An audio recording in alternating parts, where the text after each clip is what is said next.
Hi, I'm Chuck Quinley from the Thread Bible Podcast. The Bible gives just a few paragraphs to the creation of the solar system, but 3 chapters to the story of the Great Flood. Why? The answer is coming up, so stay tuned. Welcome to Thread, God's Word tying together all the pieces of your life through verse-by-verse study of the Bible. In Season 4, we're exploring the bedrock of the entire Bible, Genesis 1 through 12. Season 4 of the Thread Bible Podcast is brought to you by MediaLightOnline.com. Well, we're in Genesis 8 and 9 today, and it's the end of the flood story. And this story really reveals so much about God's heart and what He's like as a person. And I'm really excited about the message that's in today's passage because I think it is the reason that this episode gets so much time in Scripture, and that is because it starts a new way of God relating to humans, and it introduces the concept of covenant, and we'll see more about that later. Well, let's back up just a little bit and do a real quick recap. The earth has gotten into the condition of, I don't know how many dystopian movies you've watched from Hunger Games but some of them, for me, like Mad Max, and movies like that, where they get the world to its basest possibility. That, you've got no law, no government, no morals. There's no family structure. It is just survival of the fittest, humans as animals. And they are as filthy as animals, and they are as cruel as animals. And usually in a good movie, they've got, green teeth, and they're just nasty. There's everything about them would repel you. But, to know that that's in humans, and that's what we can come to. And the world in Noah's day, that's, we had gone to the animal level, and even more than that, there was genetic experiment going on. Genetic anomaly had taken place, and beings from another place had come to Earth, and they had mixed with humans and created these titans that are in almost every nation's mythology. And the story of the ancient ones who were bigger than humans, more powerful than humans.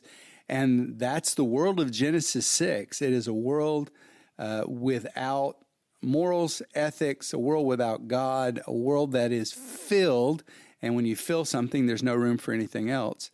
It is filled with violence. And as God looked at this world, He said, this world is ruined. It is not possible to recover this world. There's nothing I could do that would save it or fix it. The only thing I can do is hit a reset and wipe out everything that I have created. And so He did. But His eye fell on one man named Noah, and Noah found grace in the eyes of the Lord. And Noah had a heart different. I don't know how it happened, but he had a heart different from those who were around him. And God told Noah about a new creation, a new invention, something that he must make. And it was called an ark. And an ark is not a ship. An ark is a safe zone. It is a miniature Garden of Eden. It is a place where no one can hurt you. And He told Noah, go to the trees and take some trees. And just how, in the beginning of our story, the trees are where the problem began. It was the humans and their choices about the trees of God. And now the Lord tells Noah, cut down some trees, one specific kind of tree. And the tree will save everyone. And he builds this thing. It holds all of life. It's huge. Takes 100 years. And he builds this thing. He gets inside the great deep of the earth, ruptures, and we have the decreation.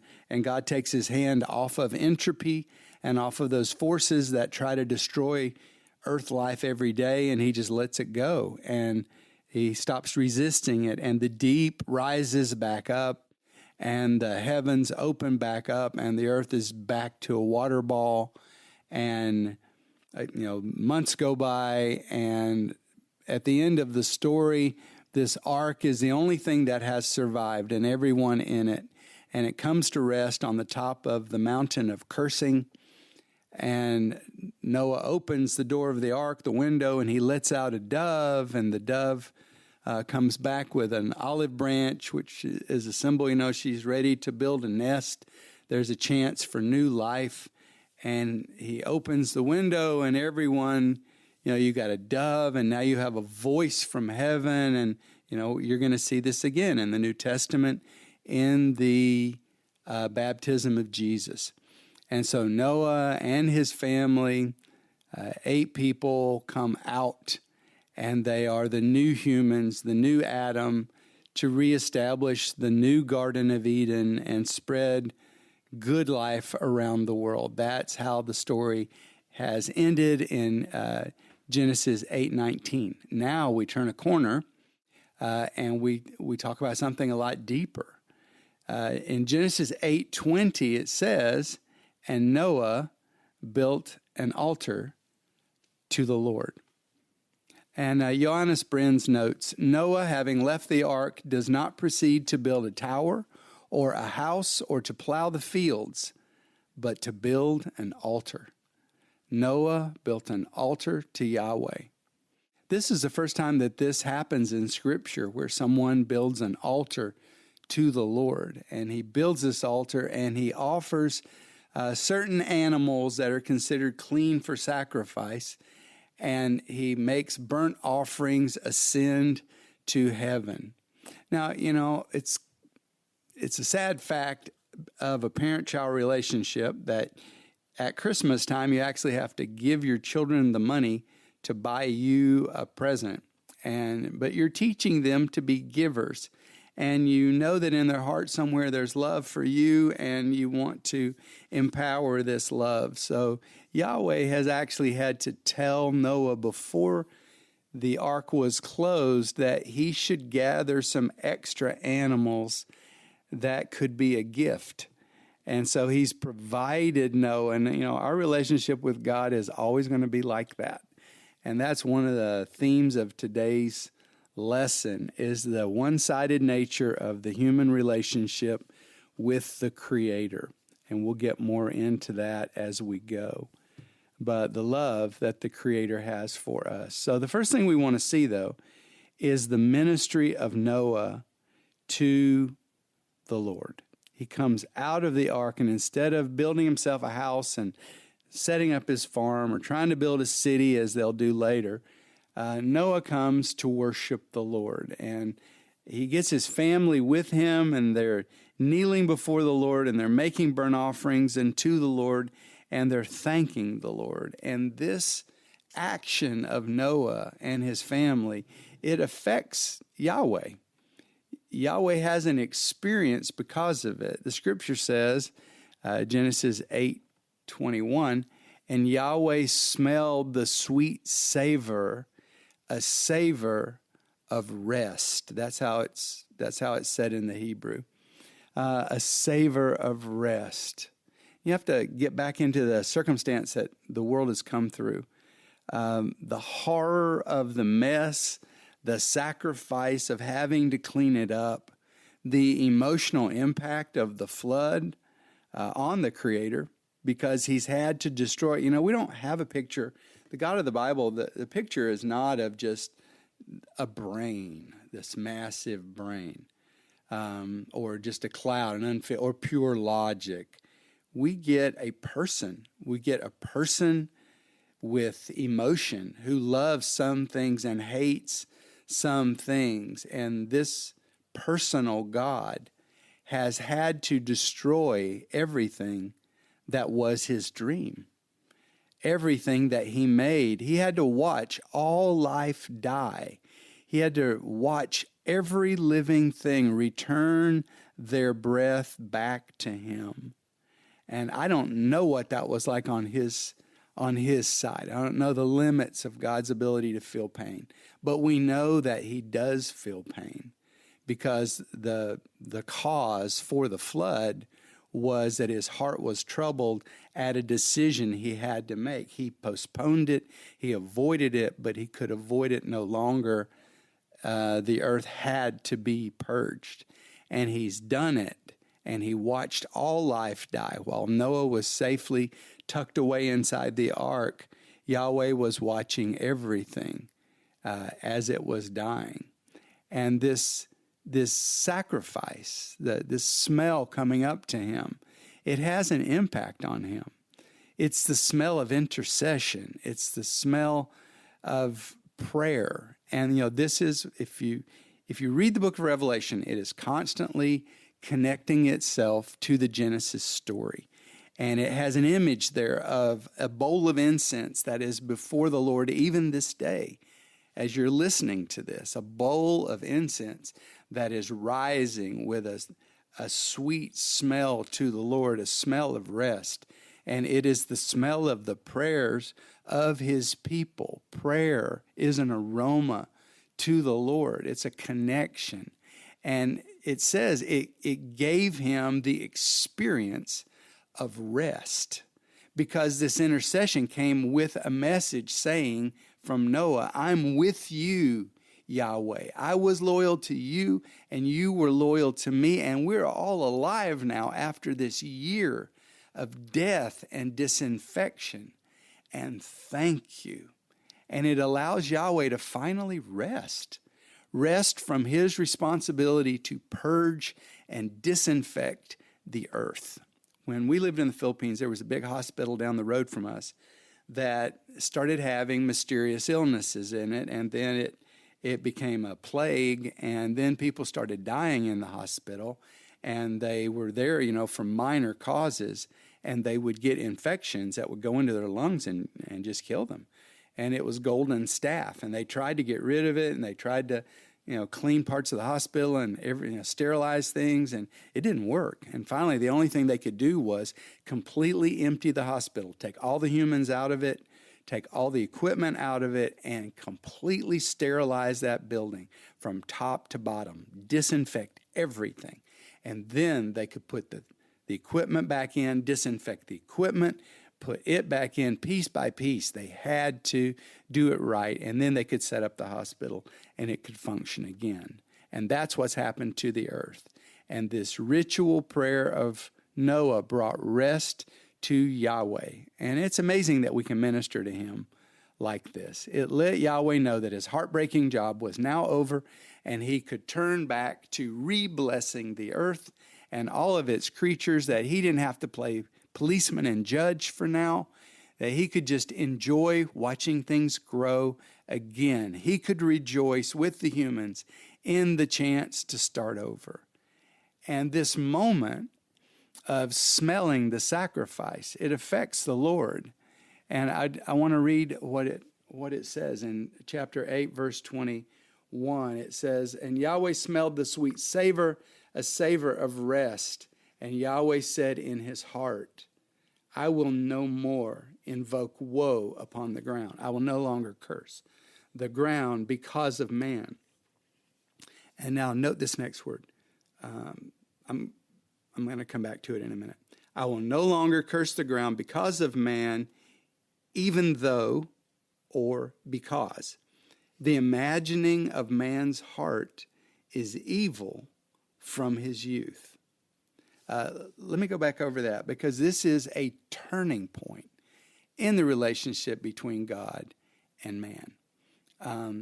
There's a little word here, two-letter word. It's spelled K-I, and you can translate it in different ways, but in this passage, there are two possible translations, and the first of them is because. I will no longer curse the ground because of the human. I will no longer curse the ground because of the human, because from their youth, their heart is raw, okay? So it either means that the human is so enslaved by the power of Ra, that's evil, that's darkness, that's destruction, it's anti-creation, that humans are so bound by that by nature they're so subdued by sin that the earth should actually be pitied and not cursed because of humans. And even humans, if Yahweh will punish man and his world for every human offense, he will have to flood the world over and over again. So that's the first possible way to take this little word. Because man is bound to evil, I cannot keep punishing the earth and judging the earth, because I've got to do something else. Another solution must be found, because the problem is embedded in the heart of every human. Because a second way to take this is for God to say, I am not going to punish the earth anymore due to human behavior, even though humans from their birth are focused on Ra. Okay? That would mean something totally different. That would mean humans are capable of better. They are able. They have free will. They are able to focus on Tov. They can focus on good and building and pro-God. But even though humans focus on Ra and are in love with Ra, even though they are like that from their birth, I had hoped for fellowship and equal flow of love and loyalty. But even though they are not going to give it back to me as a race, I will still find a way to walk with them without destroying them and the earth. We don't know which one of these ways we should take it. Could be both. You can ponder that and see how it feels to you. The big issue with creation was that God gave his life to humans. His breath, his spirit entered humans, and with it came his free will. And this was so important to him that Yahweh refused to make the world without it. It's the same gift he gave to the angelic host. But it is a dangerous freedom. It is a risky gift, because with it is the freedom to choose to go against everything God is about and the very reason this planet exists. And we already saw in Genesis 6 what can happen when the whole world joins in a conspiracy against God. I mean, this planet was down to one righteous man. So God just wiped the planet clean of their disease that was ruining everything. But here at the altar with the smoke ascending, we find God in a moment. And in this moment, he commits himself to rebuild the human population of the world, never again to destroy them all, no matter what. I'm going to rebuild their numbers, and I am never going to destroy them again, the whole race, no matter what, regardless. And in verse 22, he goes on to describe the cycles of this planet. Earth will always have seed time and harvest, cold and heat, summer and winter, day and night. He will not end the earth ever. He will not allow the end of the earth ever. So you can stop worrying about that meteor destroying the world, because he has made a covenant. I am going to protect and preserve this planet, even at the cost of heartbreak with disloyal humans who I made in my image. And now he turns a page and he begins to relate to humans in an entirely different way. There was a covenant of an understood covenant with Adam and Eve. He clearly gave them what they were to do. It has always, in one sense, been his way of dealing with humans to express himself and to express what he wants from them. But in this case, he states it. It's the first time he uses the word. And he tells Noah, come, I am going to make a covenant with you. And the recreation of the world begins with a covenant. Yahweh moves now to relate to fallen mankind through formally stated promises, clear terms of relationship. Why is this important? Because the world, we need to all get this. The world is this is going to help your marriage. The world is a moral universe. It is held together, the human world, life on earth. It is held together by the promises that we make. Some of these promises are just understood. Mothers are supposed to love their children. Others of these promises are stated, like the marriage vow. And if you don't understand your marriage vow, it's this: I will bring my very best self to you. I will always be loyal to you. And I will never cheat on you sexually. I will never involve another person in my life. Those are three clear promises of the wedding vow. And I've stripped, when I do weddings, I make them just that clear. Because that's the point. You could get rid of that whole hour-long ceremony and have a 1-minute promise, because that's the only part of it that really matters. We're all there to serve as witnesses of that promise, and you're supposed to bring to that promise the very closest friends to your life to stand as witnesses that you made these promises. They're clear. Now, why are promises so important? Well, happiness comes from the keeping of your promises, and great pain is unleashed when we break any of these promises. Children are supposed to obey their parents. Workers are supposed to give a good day's work. Employers are supposed to pay you and treat you like a human when you work for them. There's all these things. Some of them are even written. They're called contracts. And as we fulfill our covenant with each other, there's happiness. Well, covenants date all the way back as long as there have been humans, and humans, especially organized humans. The ancient world covenants are between kings, and the one that that Moses and the children of Israel enter into is a vassal suzerain treaty. It's between a greater king and a lesser king.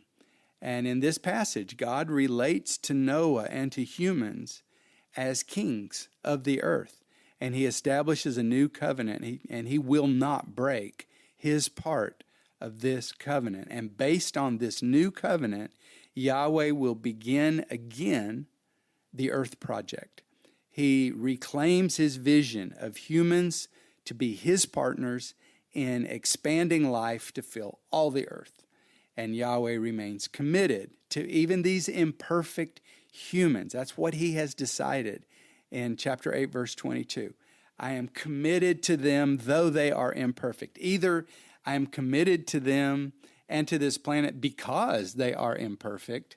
I will find another way to continue with them, or in spite of the fact that they are imperfect, I will still be committed to them and committed to the dream of making earth his home. He is going to reclaim this planet, and he's not going to wipe out all the humans in order to do it anymore. He's going to reclaim this planet, and he begins his next phase of the plan. Stay tuned.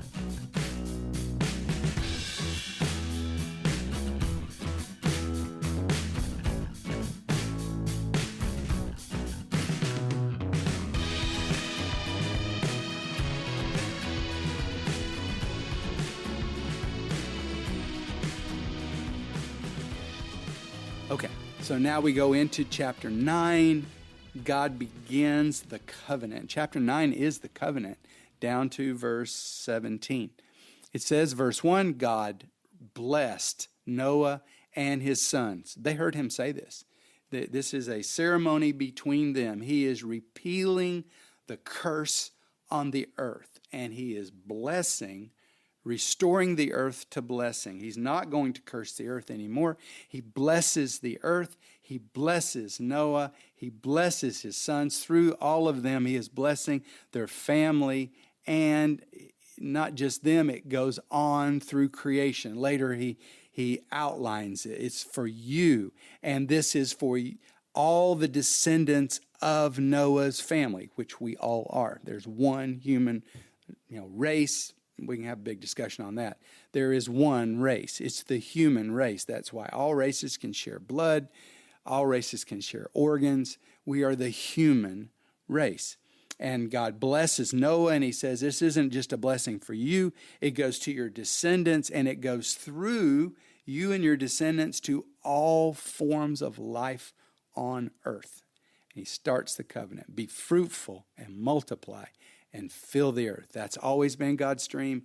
It's always been his way of blessing all the life in the world. And, but he's back to using the language of Genesis chapter 1 and 2 again.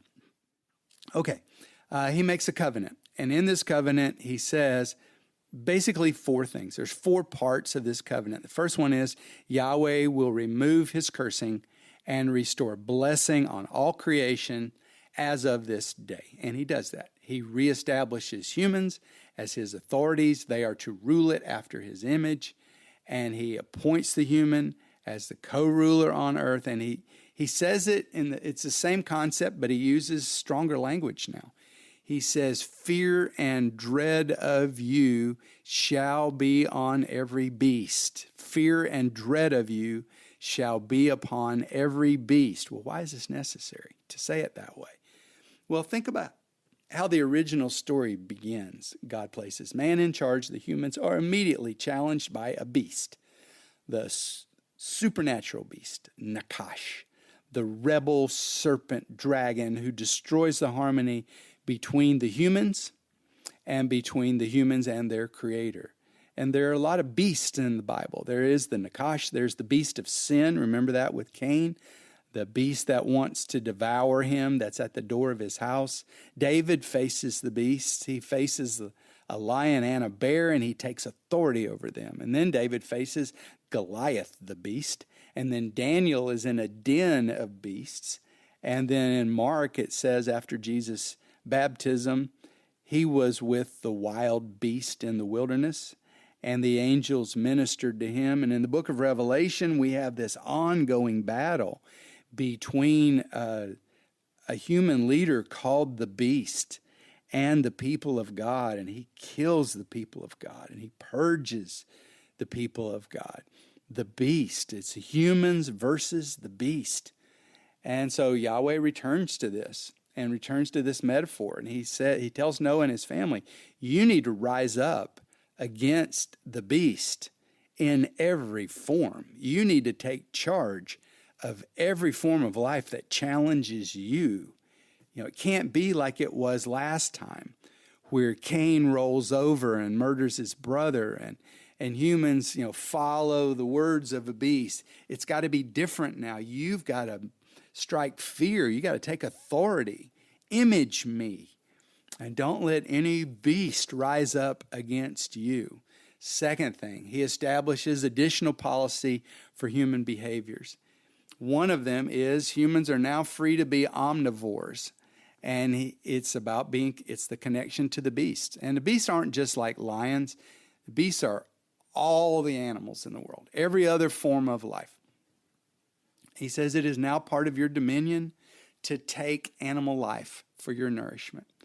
It's a similar situation to the scene at the tree, because that was about what humans can eat. They were standing in front of two trees. God gave man something good to eat that would keep him alive. As long as he ate it, he would live forever. And then he places one rule. You can't have that other tree because it will damage you. Well, this time it's about eating blood. He says again, here's meat. You can have meat. You can have animal protein. You can use the animal kingdom to nourish your body. However, you may not take their blood. Blood is a symbol of life, and this life must be honored, even in taking animals for food. I like how American Indians used to have a little ceremony. After they had taken an animal's life for food, they'd speak a few words to that animal and thank it for its life. I think that's so appropriate. Benno Jacob noted that eating blood may express a secret joy in killing and be an education for murder. And so God says you're not to be a beast. When you kill an animal and take its life, it's something to be honored. You don't do it the way a beast does it. You do it the way a human does it. And speaking of blood, then he makes another policy about blood and life. Chapter 9, verse 4. For your blood, for the blood of your lives, and that word life is nephesh. Your life is in the Bible a human life, a natural, physical life. That's what that word means. not the metaphorical. I'm really having life. It's like, it's your human chance to live in a physical world. He says, for the blood of your nephesh, blood of your lives, will I seek satisfaction, whether it comes from a beast or a man acting like a beast, from a man's hand, and for his brother's nephesh, his brother's life, will I seek the life of a man. Whoever pours out the blood of a man, by man shall his blood be spilled, for in the image of God made he man. So, from now on, humans like Cain will not be forgiven when they kill other humans, especially when they kill their own brothers. There's going to be a strictness, a hardness is necessary, because the softness, the gentleness, we've seen what happens now when humans are not restrained, when the world has no order, has no lines. And so God reaffirms. He reaffirms two things. On the one hand, that humans are something animal-like in the way they are, a fallen human state. Man is a predator. But he insists that they be a predator in the image of God. You don't kill for fun. You don't kill for sport. You kill to eat. You show respect for the animals. You pour their blood on the earth as unto the Lord. And then on the other hand, he points to man's dignity and the higher nature of a human as being made in God's image. And he says, anyone who takes the life of a human, they have just forfeited their own life. And these two new laws acknowledge both realities that are just the truth about a human. After the fall, we're a beast, but we are still in the image of God. And we're going to have to fight our own beastly nature. That's Paul, Romans 7. This thing, Paul says, there's a thing in me, and every time I want to do right, this thing fights me. It's the beast, and it's fighting me. And humans have to be humans and not beasts. Rise up above that. So now the Lord calls Noah and his sons for a ceremony, and he speaks that little word again, lo. Come get on my side. Come join me on my side and see what I see. Lo. Lo, I, even I. See, those are the same words the Lord has said about the death of all the animals. He said, I, even I, am bringing death on the earth. And now he says, lo, I, even I, am establishing my covenant with you, with all humans, and with all nephesh that is with you, with all the living, all the animated life that is with you, flying things, cattle, beasts of the earth, everything that came out of the ark. Well, what's our part? These are all promises from God. What is our part in this covenant? And humans and animals have one clear responsibility, and that is multiply, grow, and spread out the good life across the earth. He calls it swarming. Verse 7, think of a swarm of bees. It's a collective. They're acting as a big group, and they are on the move. And he says it's kind of a funny word to use for the expansion of humans. He says, you be fruitful, multiply, swarm on the earth, and multiply on it. And I think we need to, I wouldn't have had to say this in any other generation, but human multiplication is a good thing. God sees baby humans. God sees the spreading of the human population as a blessed thing, a good thing. When an animal starts to go extinct, we get concerned about it. But there are whole nations of the world where humans are going extinct. There are countries in Europe, Japan, I think, is also in negative, nice word is negative population growth. It means extinction has begun for those people. Human multiplication is a good thing. Animal multiplication is a good thing. It's a blessed thing. And in our next book of the Bible, Exodus, we're going to meet a character, the Pharaoh of Egypt, and he's going to reveal the darkness of his heart by looking at the population growth of Abraham's family and calling this good thing evil. And then he's going to institute a brutal form of birth control that uses infanticide at birth. And in doing so, he is going to set himself against the Creator and against the Creator's command to humans to be fruitful, and against the covenant that God is making right now to protect the family of Noah and Noah's descendant, Abraham. And so, we don't need to stand against, as much as it makes common sense to use birth control. You can't find birth control as a Christian duty in the Bible. You'll find the opposite. Childbearing, the growth of the human race, that is God's dream on the earth. And so finally now, God makes another promise, and here's his final promise in the covenant. Never again shall all flesh be cut off by the waters of a flood. Never again shall there be a flood to ruin the earth. And in this case, God's promise is not dependent. Sometimes he'll make a promise that depends on the humans to fulfill their side. In this covenant, it is not set up like that. God's going to keep his promise. I am not going to destroy the earth again, regardless of what humans do. I will not just scorch. I'm not going to flood this planet. I'm not going to destroy this planet. And I think we have to take a closer look at the New Testament scriptures about the scorching of the earth. Because if you read this passage carefully, you see a movement in the heart of God against destroying all life on the planet. That is something he commits not to do. And he's not a God that says, I promise not to flood you, I'll just burn you. It's not like that. He's not like that as a person. And the heart that's in this covenant is the pain of having destroyed the earth. Anyway, I don't want to get into the whole burning.